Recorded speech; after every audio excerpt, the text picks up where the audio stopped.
This way, please. This is the story of a unique royal relationship. The nature of the friendship between Fergie and Diana was quite complex. Of two women who became the strongest of friends and allies. I don't think you can underestimate how close they were. But who were also rivals, plagued by insecurity and doubt. I remember Diana saying to me, well, you don't need me anymore, you've got Fergie now. They appeared an odd pairing. Shy Di, loud, fun-loving Fergie. This barrel's for me. They were really chalk and cheese. It was always an uneasy friendship that was likely to end in tears. They also shared a special connection beyond their royal roles. I think a lasting bond between these two women was the fact that they were damaged by the breakup of their parents' marriages. Tonight, we ask what brought Fergie and Diana together. Diana had an agenda here. She wanted to see one of her close friends marry into the royal family. What kept them close? She had quite a set too with Princess Anne, who was complaining about something that Fergie had done, and Diana stood up for her and said her piece. And what drove a wedge between them. Diana would be quite emotionally cruel. And if someone upset her, she'd just cut them off. Royal insiders reveal how, in good times and bad, they stood side by side. They were both plotting to leave their husbands.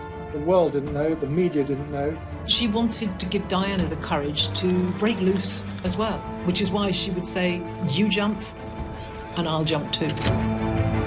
And how the friendship finally faltered. Diana was absolutely furious. If that's how she wants to behave, and if she wants to go on television and talk about me, she's not going to be spoken to ever again by me. Ending in tragedy and regret. And on the night that Diana died, Fergie was listening and called her, and of course she didn't answer. This is the story of Fergie and Diana, the royal wives at war.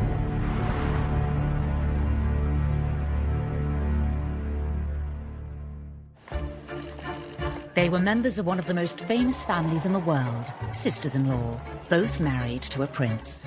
But the unique friendship between Princess Diana and Sarah Ferguson began long before they became royals. Diana and Fergie came from the same sort of area of life, so actually they knew each other from when they were about 14. Although they had known each other since adolescence, they only became close after they connected at a polo match in 1980. Prince Charles's polo manager was Major Ron Ferguson, Fergie's larger-than-life father. And so they met beside the polo pitches in Windsor, and, you know, they did hit it. Met Charles and Sarah was 21, that actually they became good friends, you know, friends who lunched, friends who hung out and shopped together. Given their similar backgrounds, it seemed inevitable that they would become close. Well, Fergie and Diana were actually related. They were fourth cousins, and their mothers were also close. They were at school together, they were good friends. They were part of the same aristocratic circle when they were growing up. Diana was from a far more aristocratic background than Sarah. I mean, her family had been connected with royalty for centuries. Sarah's background, she always described it, I think, as sort of minor country gentry. I mean, but she grew up on a nearly 500-acre estate in Hampshire. Both attended private boarding schools, and they grew up with similar interests and passions. They were both sporty, they loved being outdoors. Sarah was a great horse rider, much better on horses than Diana ever was. But, you know, that love of horses extended to polo matches. Neither of them were particularly brainy or academic. They didn't excel at school. That said, they did well and they were popular. The parallels in their early years continued, helping to cement their friendship.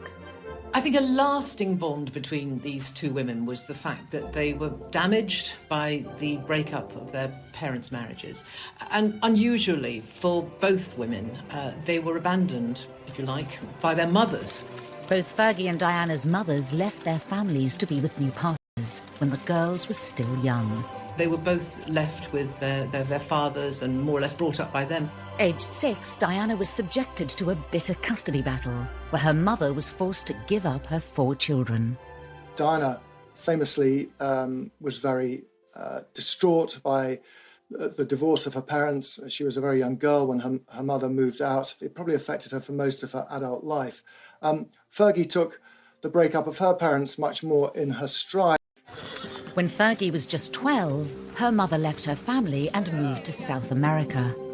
Her mother lived and led a very exotic life. She remarried an Argentine polo player and relocated to South America. And Fergie had great memories of travelling there as a teenager and spending time with her mum and her stepdad on their ranch. But I suspect it had an unsettling effect on both of them. As Diana embarked on her life as a princess, she came to rely on her friend Fergie. Diana looked up to Sarah because she was so flamboyant, and Sarah just seemed to be kind of like that older sister in a way. Fergie had so much more life experience than Diana. You know, by the time she was in her 20s, she'd had to live in. At that point, when Diana was very young, those 2 years must have seemed incredibly significant. Diana was obviously that much younger, and she was on the cusp of marrying the heir to the throne. And if anything, she probably sought out Fergie for some pointers, really, because Fergie's father was sort of involved with Charles on a regular basis. I think both girls actually admired things in each other that they didn't have. Diana wants to be that slightly more devil-may-care, boisterous, robust individual that just seemed very comfortable in her own skin. And Fergie probably wanted some of that rather sweet, shy mellowness that Diana had. At the time, Diana had a close friendship with her 3 housemates she was living with in Knightsbridge.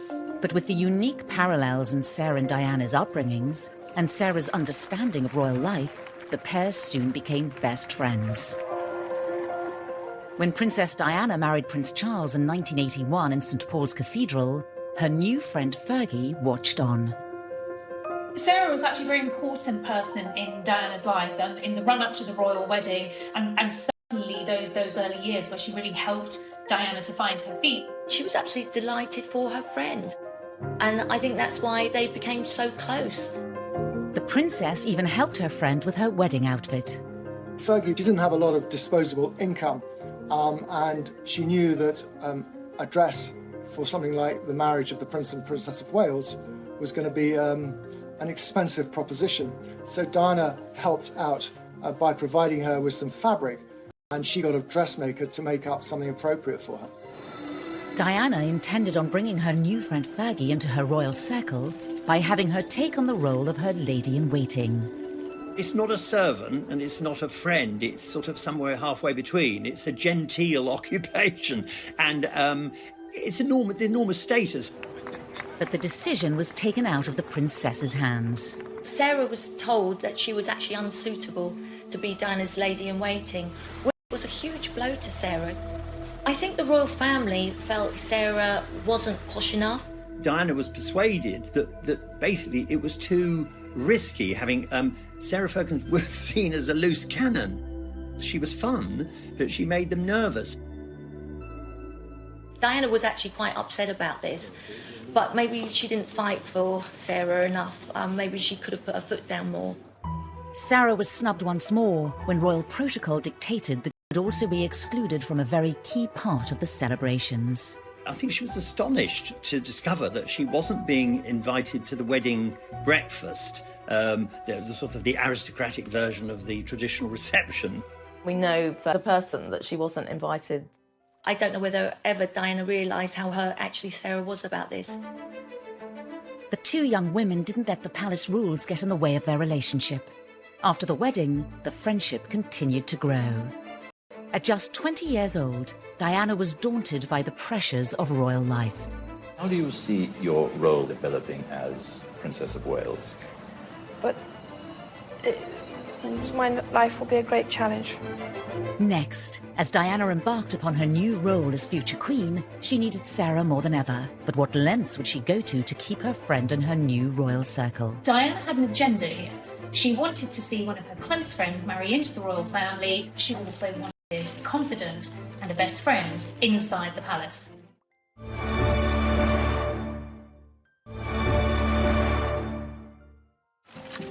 As Princess Diana attempted to settle into her new role as future queen, aged just 20, she turned to her friend Sarah for support. Diana found her someone, a sounding board if you like, someone she could confide in, and she found her early months in the royal family extremely trying. She complained many years later that no one really showed her the ropes, told her what to do. It was either a case of sink or swim. If she made a mistake, she was made to feel terrible. But there was none of that kind of support where people said, look, we know it's going to be difficult. Don't worry if you make a few mistakes. Well, when you enter the royal family, there are very few people that you can confide in. Everybody might go to the newspaper because you're the hottest story in town. Diana felt that Fergie was a safe pair of hands, that her secrets were going to be secure with her. Sarah became Diana's loyal confidant. They would frequently meet for lunch, often once a week. And if they weren't lunching together at San Lorenzo, they were at the palace catching up over cups of tea. She would really lift Diana and make her laugh, actually, which Diana really needed at that time. This barrel's for me. Fergie was a coper. Diana wasn't a coper. And I think Diana became dependent on Fergie, really, for that encouragement to believe in herself. And they became much closer at that point. Despite initial failed attempts, Diana became more determined than ever to bring her friend into the royal circle. Well, I think Diana wanted Sarah to be a part of the royal fold for a long time. And when she was told that Sarah couldn't be a lady-in-waiting because she wasn't deemed appropriate, she had to rethink her strategy. And she came up with the idea that Sarah should meet Andrew, in fact, reconnect with Andrew, because Sarah had played with Andrew as a child. They mixed in similar circles. She loved the Royal Ascot Week in June, and she loves to host house parties at Windsor Castle.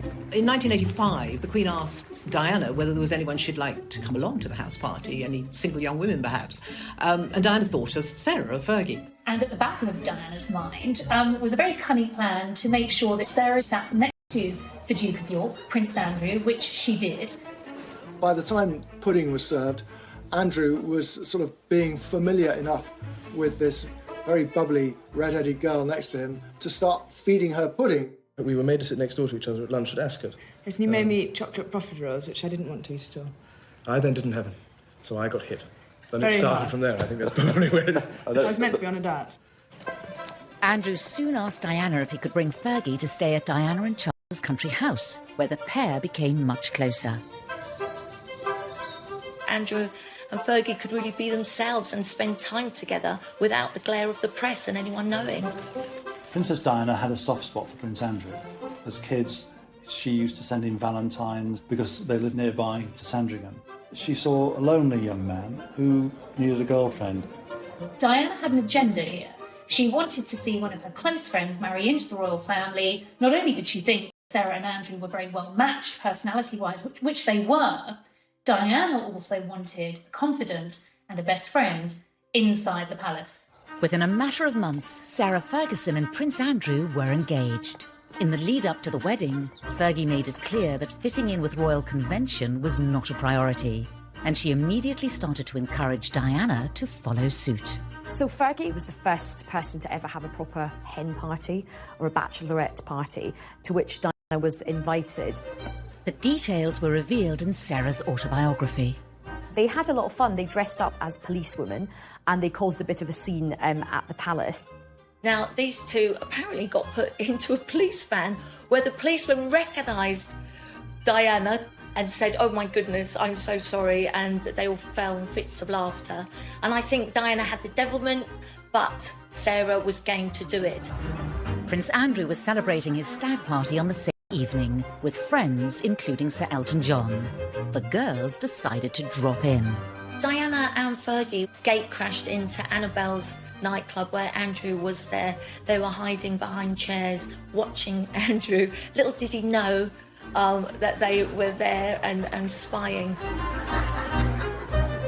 They managed to con the policeman into shutting the palace gates just as Andrew's car was arriving back from the stag night.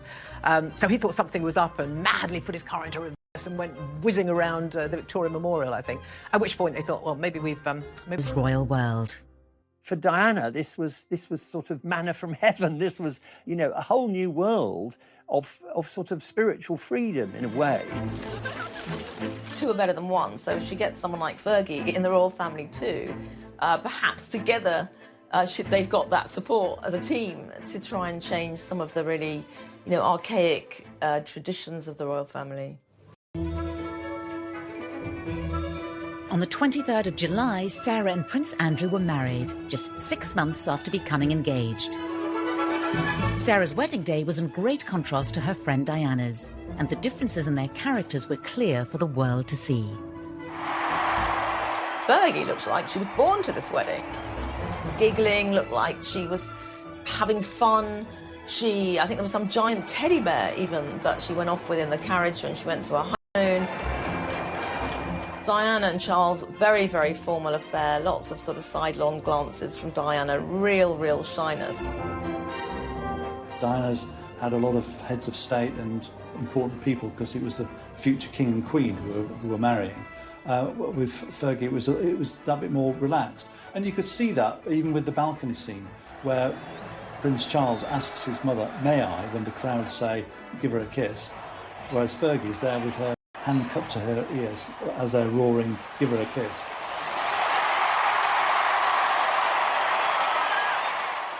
Despite differences in their personalities, the two women had established a powerful bond. They were now not only best friends, but sisters-in-law, their lives intertwined more than ever. We had our first Fab Four, Charles and Diana, Sarah and Andrew.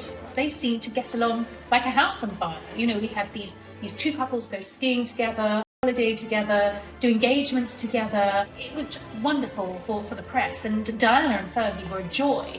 And for the early years, at least, this all looked like it was going to work very well.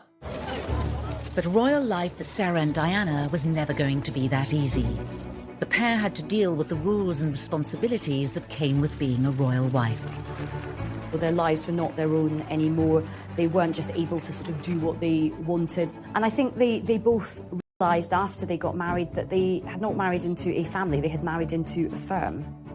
Fergie tells very graphically an account of her, when she first went to Sandringham, before her marriage, and, met the Queen and all the royal family and curtsied to the Queen and tripped over a corgi. She spilt her drink on the sofa because she was so nervous and she didn't know how to address anyone, so she just curtsied to everybody. Even for Sarah, being on the inside of the firm, the royal family, it was a shock. Someone would point out that, continually, "Oh, you mustn't do that, you mustn't wear that, you can't wear those clothes, you can't go to that event dressed like that." Also that, if someone else is leaving the palace for an event that day, Sarah couldn't leave before them. I mean, it was an absurd list of unwritten rules. I understand that Diana said, "I told you it would be like this," and Sarah said, "Yeah, it's bloody awful, isn't it?" For Fergie, Diana's experience was vital. Fergie came to rely on Diana as Diana had relied on her. Sarah certainly looked to Diana for guidance and help in the early years of her marriage and early years of learning the ropes of royal life. I suspect that maybe Andrew was reasonably supportive, but essentially he was away because he was in the Navy, and for most of their marriage he was at home for only 40 days of the year. The princess quickly became the Duchess of York's guide. Diana helped Sarah deal with being at public events where you can't throw bread rolls around and shriek and get drunk. Don't say anything controversial and try not to flirt with all the men, which was very difficult for Sarah. Diana's kindness, wanting to repay Fergie for her support, really came shining through. Even before the Duchess had become royal, Diana had been there to support her, particularly during Fergie's first appearance in the royal family, which caused her great anxiety. Fergie asked Diana to come with her, and Diana gave Sarah all the right advice on how she should handle herself that day. She even provided her with an outfit to wear. Sarah famously said that at her first royal engagement, she sort of just looked on in befuddlement. This was completely alien to her. And she looked over to Diana for some encouragement, and Diana said to her, just keep smiling. And, that's what Sarah did, and it stood her in good stead. Fergie had been able to watch her friend blaze a trail before her, whether it was dealing with the press or the in-laws. Diana was very much the canary down the mine shaft when it came to learning the royal robes, but more than that, learning about royal fashion. And Sarah, she had to do that now. She had to be far more groomed, far more careful about what she wore. Sarah finally opened up about this in 1996 when promoting her autobiography on the radio. She was my friend, and she is my sister, and we are still sisters. I tried to emulate her and dress like her, but when you've got very little confidence, you sort of make a nonsense really of everything. Diana was an old hand at this. She'd been married for a number of years. She had the 2 boys. She was someone who Sarah Ferguson could simply copy. Safe mimicking Diana's behaviour, because Diana was always ahead of the curve.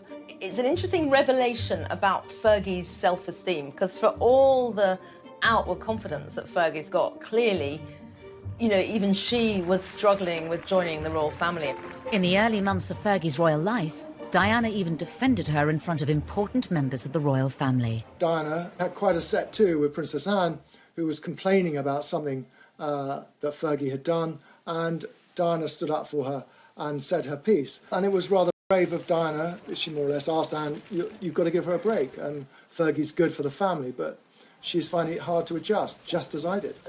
For Diana, Fergie's entry to the royal fold was a godsend. It took at least some of the attention away from her at a time when the pressure was becoming unbearable. I think certainly it was a tiny bit of respite, not being in the glare of, you know, the public eye the whole time. I think probably it was, you know, kind of helpful for her. Sarah became a much-needed ally within the family.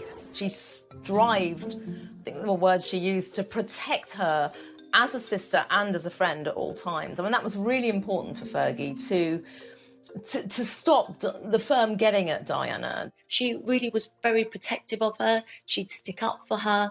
Diana knew that a lot of the royal family didn't like her. She felt picked on by some of the royal members. While Diana had a head start as a royal, Fergie had more life experience to draw from. Well, Fergie and Diana had very different entry points into the royal family.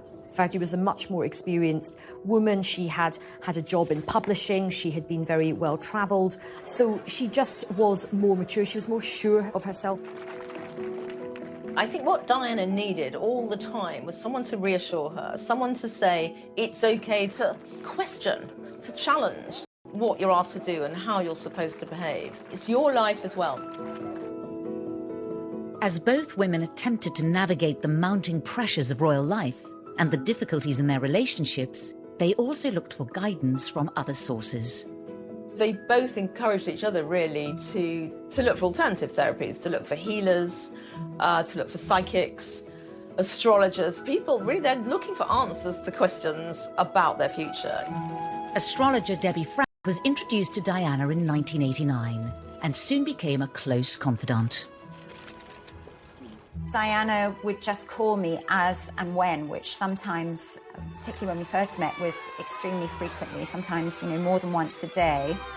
What I helped Diana with was basically managing her public events that she was attending, how they went, and then obviously her personal life, how things were between her and Prince Charles. Diana and I established a very long friendship over the years until her death. Both women bought into this in a big way, and sometimes Sarah would consult her astrologer 4 times a day. It just shows how much they needed an outside influence and support. I don't think either of these girls were getting much support from any of the royal family members. Next, it seemed Diana and Fergie would always depend upon each other, but insecurity and suspicion would drive a wedge between them. Diana would be quite emotionally cruel, and if someone upset her, she just cut them off.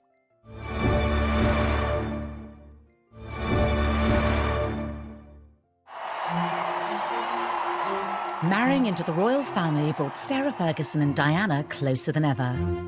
But the pressures of royal life would ultimately break their bond. The nature of the friendship between Fergie and Diana was quite complex, at times contradictory, great rivalry, but also intense confidence. They were really chalk and cheese, but it was that unique set of circumstances of being within royal circles and then in the royal family that made the friendship possible. But it was always an uneasy friendship that was likely to end in tears. By the mid-1980s, Diana had become a global icon, but was also plagued with her own insecurity and paranoia. Even though Diana was more used to mixing with royalty and aristocratic people, I still think it was easier for Fergie. Diana had said, I went to lunch at the palace and I was really, really nervous. But Fergie just seemed to take that lunch in her stride. Underneath it all, I suspect Fergie probably thought Diana was quite weak, that she needed her help. She was happy to offer it. All of a sudden, the focus of attention was on Sarah. Up till then, everyone wanted to know all about Diana, and although her star did not fade at this point greatly, nevertheless, Sarah was the new kid on the block. They called her a breath of fresh air. She loved all the things that they loved. She loved riding. She learnt to carriage drive with Prince Philip. She was a very proficient skier. She was a real country girl. She loved dogs and horses, so she fitted in really well. In the beginning, Diana was thrilled that Fergie had joined the firm. She had an ally at court, a friend, and quite frankly, many members of the royal family thought it would help bring Diana out of her shell. Be the moody one, and Fergie was the good, fun, frolicking girl who was a breath of fresh air in the family. Oh, blimey. After a rocky start, Sarah fully settled into royal life, but differences between the royal wives were stark, and the once close friendship showed signs of strain. Diana was aware that Sarah was a very skilled manipulator of people to some extent, because she famously said that Sarah had wooed the royal family and knew exactly what she was doing when she said certain things to certain members of the royal family. Diana was aware of the comparisons being made. She admitted that she got terribly jealous of Fergie. I think, the Queen and Sarah seemed to have an easier rapport. Sarah made this foray into the royal family look easy when, as Diana said, she herself was struggling to survive. There was a point at which Charles said to Diana, "Why can't you be more Fergie?" Now, for someone whose self-esteem is already pretty low, who's feeling very vulnerable, that wasn't just a rebuke.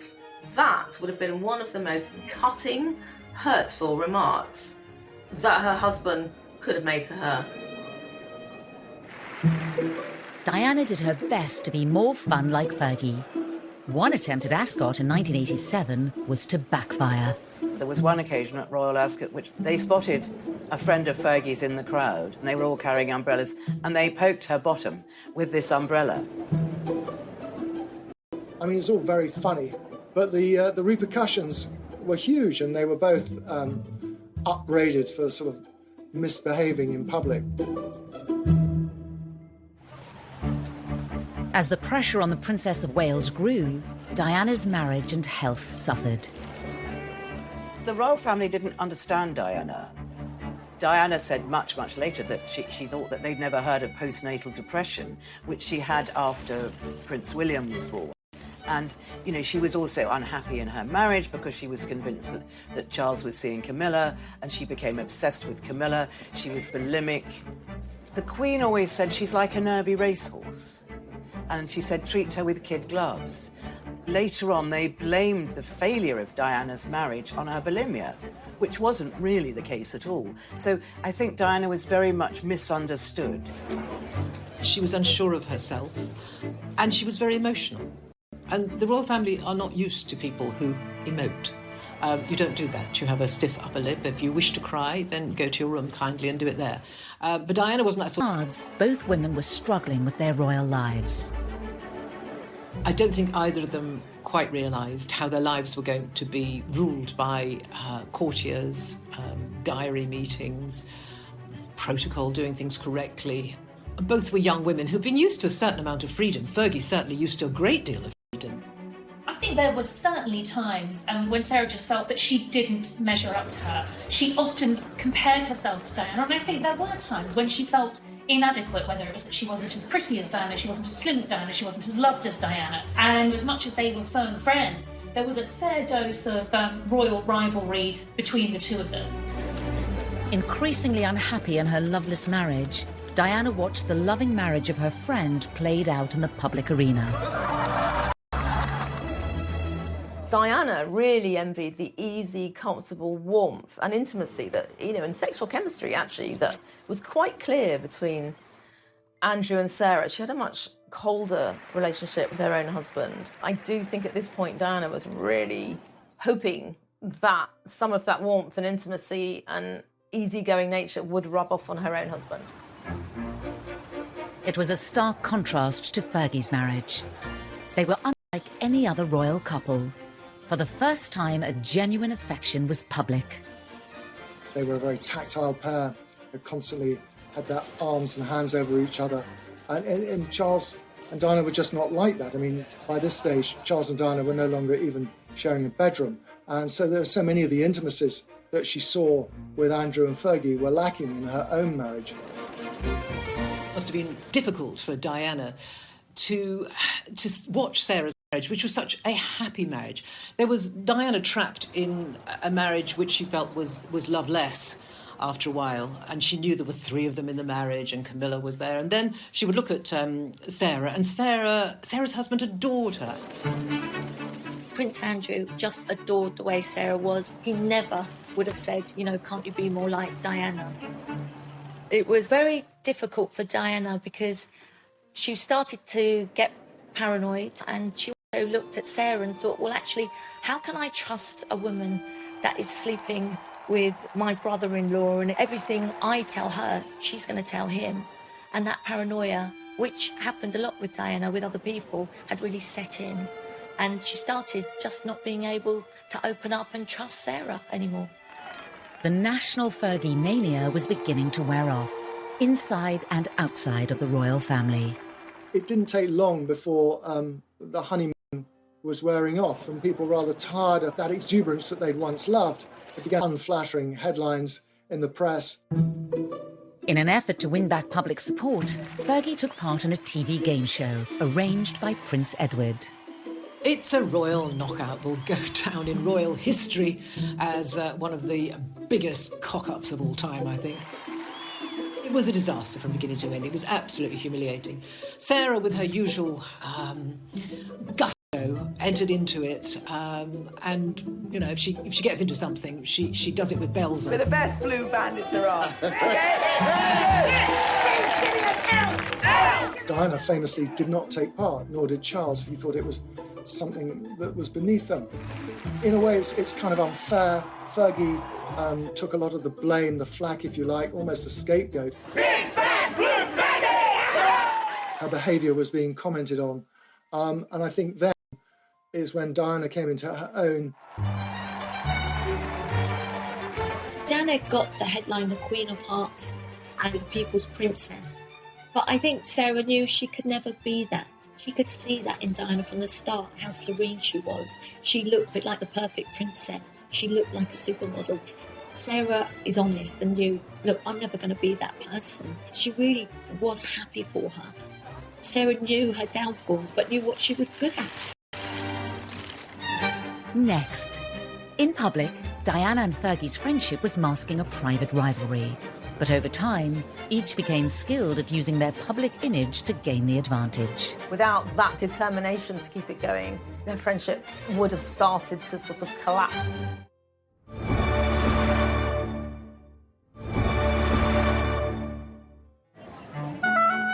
Diana and Fergie had been genuinely close in the early 80s. But as time moved on, the friendship faltered. Well, the reason that the friendship failed was entirely Diana. This is what Diana did. No one would believe that you could be great friends and do one thing wrong, and then Diana wouldn't speak to you. It was very unique to her. Diana would be quite emotionally cruel. And if someone upset her, she just cut them off, cut them out of her life. The rivalry between them would only increase. In the battle for public hearts and minds, the press was to be their weapon of choice. There was something about Diana that members of the public found utterly magnetic and were drawn to her. We're always talking about Sarah Ferguson as being Fergie. We would never have called Lady Diana Spencer Spency. I mean, that would just have never happened because she wasn't a Spency. She was much going sporty, loud, bubbly nature. Bye. I think that this did start the jealous reaction in Diana, because I remember Diana saying to me, well, you don't need me anymore, you've got Fergie now. And I thought, that's a strange thing to say. But she really meant that. She felt very sidelined, and she knew she couldn't be as bouncy and as fun. What we saw in Fergie was an overcompensation to be liked, to be popular. That came out in quite a sort of loud and noisy and robust way. But underneath that self-confidence, it didn't take much for her to feel that her self-esteem had taken a knock. While their private rivalry was never seen in public, the press revelled in pitting the two women against each other. The Duchess of York wore a deep pink suit, rather courageous for 7 months pregnant. And the Princess of Wales, as so often, won the day in an Ascot grey tailcoat. Problem with the press in any situation like this is they love to make comparisons. So as Diana's authenticity and care grew in stature, Fergie had to be eclipsed. Whatever Fergie did, she was always going to be found wanting. Cream cakes and I don't see eye to eye. Really? I'm savoury. I'm sausages. She didn't have the capacity to turn heads in the way that Diana did. Fergie tried to enjoy the press attention, and it was quite a new thing for her to be the centre of attention. And she responded to it by overdressing and being over noisy and over enthusiastic. I'll see you later. And then, of course, she became criticised for it. In the beginning, Fergie was incredibly popular, but then it all went sour. And you can almost date that from when Fergie and Andrew went to Australia on a girl mission, and they left baby Beatrice back at Buckingham Palace. Beatrice just thanks you all for the 3 cheers. And Fergie got a lot of criticism for that. So as much as they lauded her and loved her, they turned against her in a very, very unkind way. When Fergie put on weight, they called her the Duchess of Pork. I don't think any member of the royal family has had so much vitriol poured upon them as Fergie did at one time. The bubble had burst, and the once celebrated Fergie began to struggle with unfavourable comparisons to Diana. While Diana's found herself and her self-esteem flourished, Fergie's self-esteem diminished. And so that bond that they had, that friendship, was almost quite betrayed at the point that Diana was at her most loved by the public. Fergie and Diana lived life in the Royal Goldfish Bowl. Public scrutiny added to the pressure to live up to royal standards. While there were challenges clearly for both women, and I think particularly being in the spotlight and having every aspect of their lives, from their hairstyles to their outfits to their friendships, scrutinised in the press, Sarah seemed to have a thicker skin when it came to dealing with the backlash in the media. Like Fergie, Diana also struggled with her treatment in the press. When Fergie was getting all the headlines, all the favourable headlines, and Diana was being criticised for her behaviour, she was mortified and she was very jealous of Fergie. And she told me that she went for a long drive to a river in the south of England, sat down and had a real think about her future and thought to herself, I'm not Fergie, I've got to be who I am.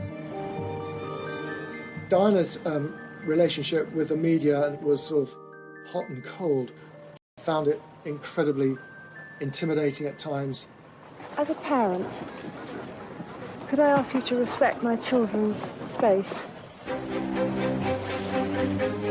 She was followed wherever she went. She also knew that keeping the press on side at this time, a very delicate negotiation over her separation from Prince Charles, was vital.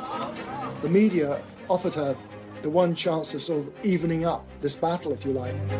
The treatment of both women in the press had an inevitable impact on their fragile friendship. Their relationship blew very hot and cold, and a lot of this was to do with Diana's personality. So, you know, Fergie was in the ascendant and she was in the descendant. And then it turned round again. Fergie probably knew that, you know, once people put you on a pedestal, there's only one way, and that's down. The story becomes you've got this sort of beautiful princess, and you've got the sort of almost the ugly sister.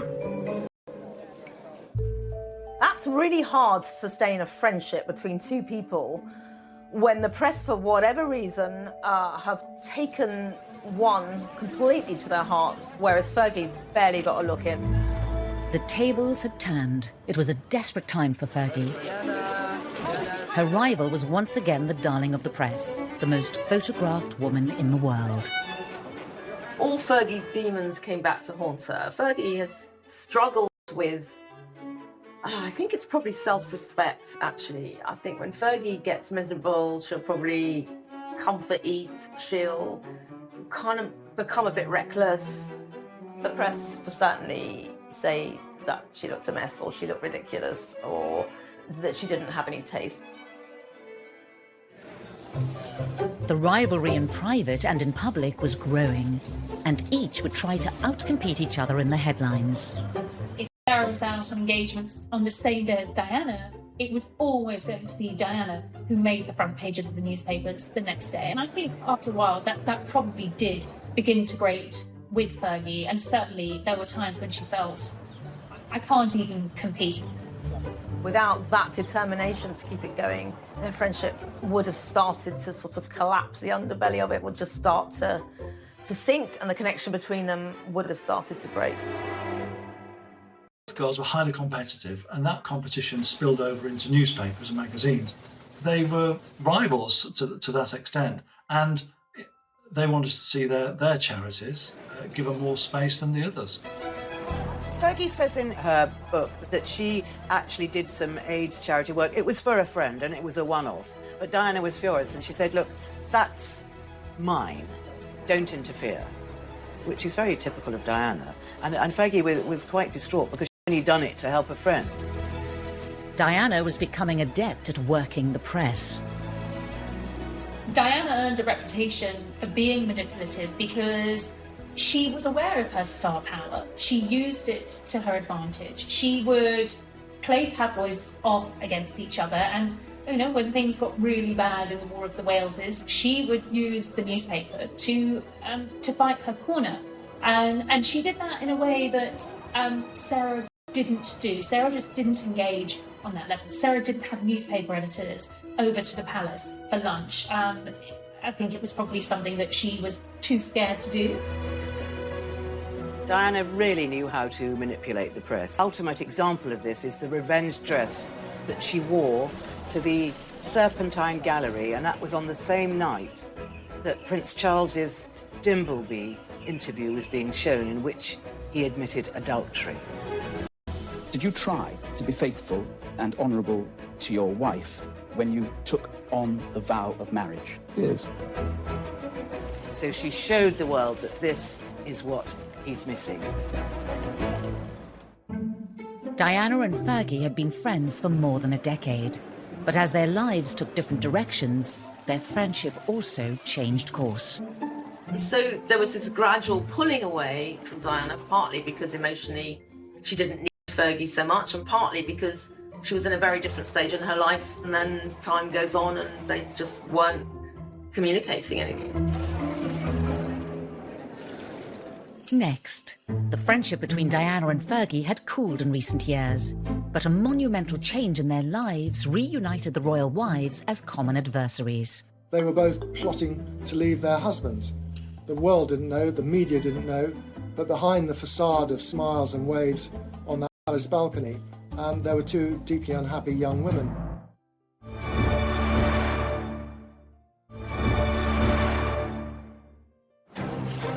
After a turbulent decade of friendship for the royal wives, the next chapter saw one final heartbreaking rift. On the 15th of June 1991, Diana, Princess of Wales, and Sarah, Duchess of York, stood on the balcony of Buckingham Palace and presented a united front to the world. I can tell you exactly what was going on behind the scenes at Trooping the Colour in 1991. That was the last occasion on which they were photographed together in public. They were both plotting to leave their husbands. The world didn't know, the media didn't know, but behind the facade of smiles and waves on that palace balcony, and there were two deeply unhappy young women. I think the two of them did discuss very openly the fact that they were unhappy, and they did discuss the idea of leaving the royal family, which of course is, at that point is just a really big line to cross. They'd actually come up with this scheme that they would go together. They would announce their separations simultaneously to set off this sort of depth charge, if you like, under the royal family. For now, mending any earlier rifts. Putting their plans into action wasn't going to be easy.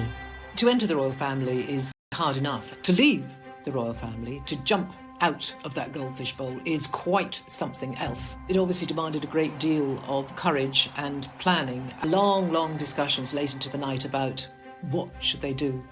Fergie was the one who was leading the way on this.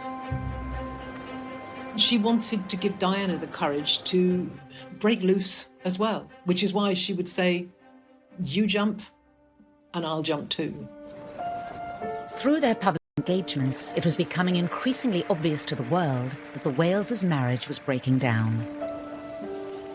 We knew that Charles and Diana's marriage was a tough one and that they weren't happy. I mean, from the late 1980s onwards, newspapers were routinely recording the number of days, and these were growing year by year, exponentially. I mean, there were vast periods of time when they had virtually no contact with each other. At the Yorks family home of Sunninghill Park, it was a similar story. Andrew was at sea serving in the Royal Navy. It was reported they saw each other just 40 days in a year, leaving Fergie alone to do what she liked. The Yorks marriage began to unravel quickly. There were rumours that Fergie was seeing somebody else. The Duchess kept her head well down, ignoring all questions about the state of her marriage. Meanwhile, Diana was continuing to nurture her relationship with the press. I had, by this stage, become quite friendly with Princess Diana, and she contacted me and she sent me this message. And this was all to do with the devastating series of photographs which revealed that Sarah had been cheating on Prince Andrew. But why would Diana do this to her one-time closest friend? I think Diana was incredibly skilled. She really was like a one-girl PR band that knew absolutely how to handle the press and how to work it sometimes to her advantage. Diana's message to me was simply that she'd obviously heard that the photographs were coming. We all knew that these photographs were coming. It was one of the worst kept secrets in Fleet Street. What none of us knew, or the rivals to the paper that had them didn't know, was just what the photographs showed and how damaging and devastating they were going to prove to be. She knew, and I suspect she was going to take some kind of vicarious thrill from the embarrassment it was going to heap onto Fergie. In the end, after all this back and forth, Fergie jumped first. On the 19th of March 1992, the Duke and Duchess of York had initiated discussions for a formal separation. The Duchess was in apparently carefree mood as she collected Princess Beatrice from school, just at the moment the official statement was being handed out at the palace. And the ordeal wasn't over yet for Fergie. Very busy patch, my patch, being royal correspondent. Jen, we need you in the office. Not going to believe this one, but Fergie's been found having her toe sucked by her financial advisor in South France. Can you come in the office? I thought, oh my goodness me, you know, do I have to cover stories like this? But yes, I did, and yes, it was a very big story. On the 20th of August 1992, Fergie was at Balmoral, the annual summer holiday with her children and the rest of the royal family. There she was with all the members of the royal family, who traditionally have all the papers laid out at the breakfast table. The scene when she went into the dining room was horrific for her, because there were her brothers-in-law turning over the pages, staring at her naked top half of her body. It was excruciatingly embarrassing. She then went to the Queen, and the Queen was livid. She was absolutely furious with Sarah. After her toe-curlingly awkward morning at Balmoral, Fergie made her exit. Using one of the many side entrances to the royal estate, the Duchess drove at speed to the airport of Aberdeen to catch a scheduled flight to London. Diana was rumoured to have played her part in the timing of Fergie's front-page story. But why?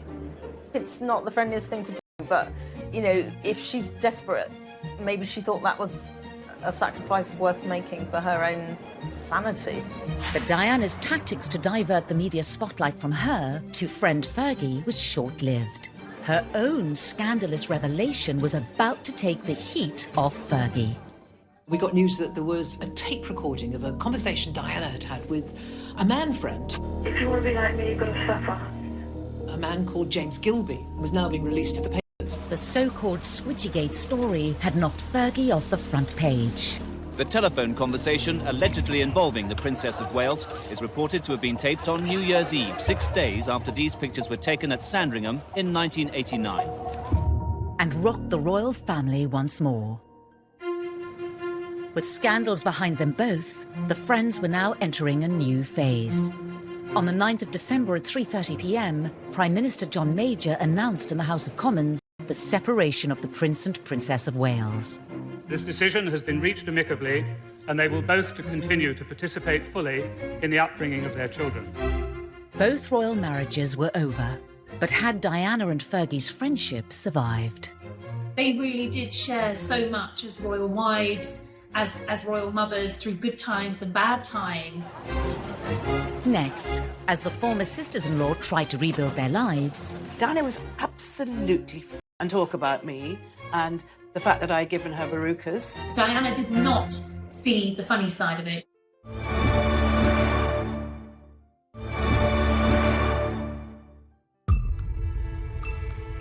Princess Diana and Sarah Ferguson had a turbulent relationship, and it didn't end with their marriages. A double divorce marked a new era. Policemen clear the way for the princess this evening as she leaves a London hotel, grim-faced, £17 million richer. It was strange times. The settlements that both women got after their divorce, of course, were very different. But then their status was very different. Fergie, funnily enough, only ended up with about 600,000, but the Queen had paid off a lot of Fergie's debts beforehand. The Queen had dished out at least £2 or £3 million on Fergie over the years. Unfortunately, money just ran through Fergie's fingers, and the Queen knew that. She's been accused of extravagance, bad taste and an over-exuberant manner. And of course, this played into the bad publicity always for Sarah. Sarah always in trouble in every way you can think of, either her behaviour or her misbehaviour or her finances. No longer sisters-in-law and embracing the single life, did they still need each other as friends? One of the things that emerged post-divorce for both of them was that Fergie represented an area of Diana's life that she didn't really want to remember anymore. And as long as she maintained a friendship with Fergie, she was always going to be reminded of some really difficult times in her life. And so when Diana moved on to almost full independence away from the royal family, I think Fergie would have been quite triggering for Diana. Diana very much became her own woman. And the only people she adored and depended upon and had unconditional love for really were her two children. She was very self-contained in that way. Fergie turned to someone surprising for support. Her former husband.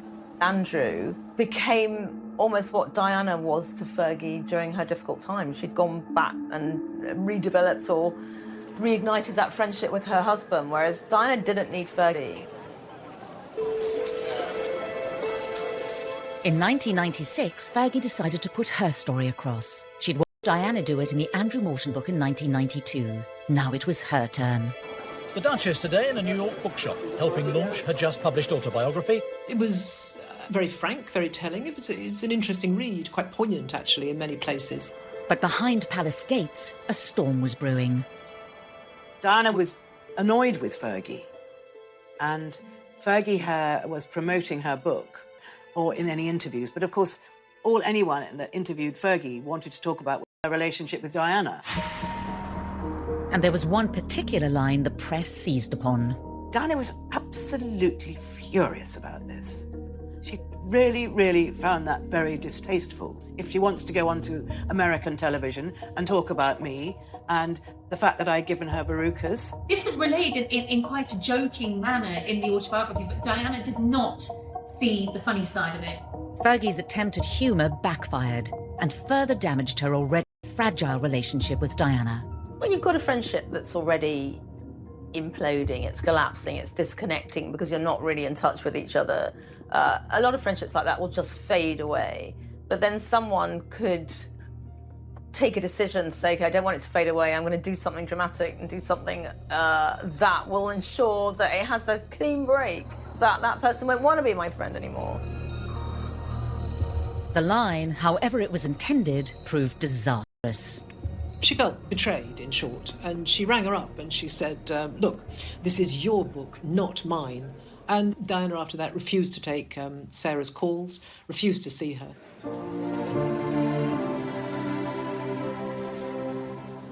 It was a massive overreaction from Diana, but it wasn't altogether surprising to me. I knew her very well at that stage. She felt she was juggling a new life. She was trying to find a way forward. She thought that they trusted one another, they had an agreement.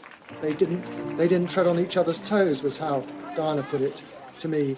And here was Diana having her toes trodden on by Fergie with sort of outsized big boots on. Part of the complexity of Diana's personality was that she'd fall in and fall out with people all the time.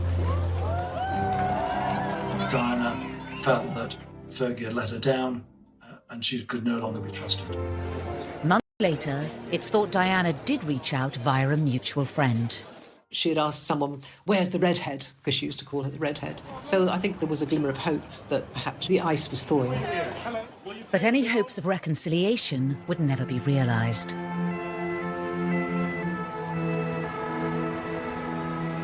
We have reports from Paris that Diana, Princess of Wales, has been killed in a car accident. On the day that the news was given to Fergie, as it was to the rest of us, that Diana had been killed in that car crash, she was undoubtedly devastated. On the night that Diana died, Fergie was in Italy and called her, and of course she didn't answer. Fergie was trying to hire a private plane to fly to Paris to see what was going on. Fergie again. I know they would have done, and I know it would have all been forgiven, but it was very, very painful for Fergie to have, like her close friend die so tragically. Shortly before Diana died, she'd spoken to me about Sarah. She always referred to her as the redhead. She always wanted to know what was going on in her life. I felt that it was an indication that perhaps Diana was ready to resume the friendship. And I think Sarah would have grasped the opportunity with both hands. She called me, actually, a day or two after Diana's death, and we spoke on the phone, and she was very tearful. The conversation was very much bound up in their own difficulties, the great sadness that had come between them, and how she regretted it all. The one person within the royal family who understood her better than anyone had gone. And so I think it was a huge and profound loss for her when Diana died.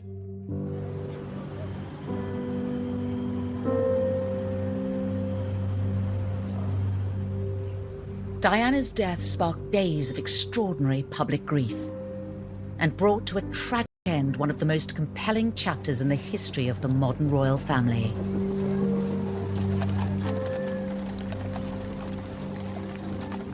I think it was very important for Fergie to have attended Diana's funeral. She would have felt so desperately sad for her boys, so desperately sad. The body of a princess so loved by her people leaving the sanctuary of the Chapel Royal in St James's Palace, on its way to rest one last night in Kensington Palace. I think if Diana was around today, she and Sarah would definitely have gotten over Veruca Gate. And I think there would still be a firm friendship. After all, they went through so much together. I don't think you can underestimate how close they were and how unique their lived experience had been. They had shared something really, really unique and special and traumatic at the same time. Ultimately, these two women had shared an enormous amount together, and a unique experience together. So few people know what it's like to marry into the royal family, to be transported from being an ordinary person to a princess or a duchess and all that goes with it.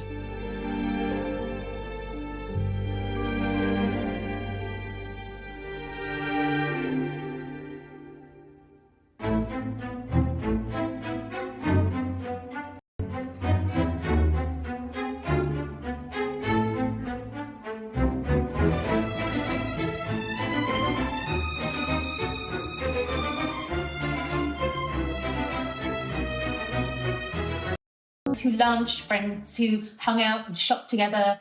Given their similar backgrounds, it seemed inevitable that they would become close. Well, Fergie and Diana were actually related. They were fourth cousins, and their mothers were also close. They were at school together, they were good friends. They were part of the same aristocratic circle when they were growing up. Diana was from a far more aristocratic background than Sarah. I mean, her family had been connected with royalty for centuries. Sarah's background, she always described it, I think, as sort of minor country gentry. I mean, but she grew up on a nearly 500-acre estate in Hampshire. Both attended private boarding schools, and they grew up with similar interests and passions. They were both sporty, they loved being outdoors. Sarah was a great horse rider, much better on horses than Diana ever was. But, you know, that love of horses extended to polo matches. Neither of them were particularly brainy or academic. They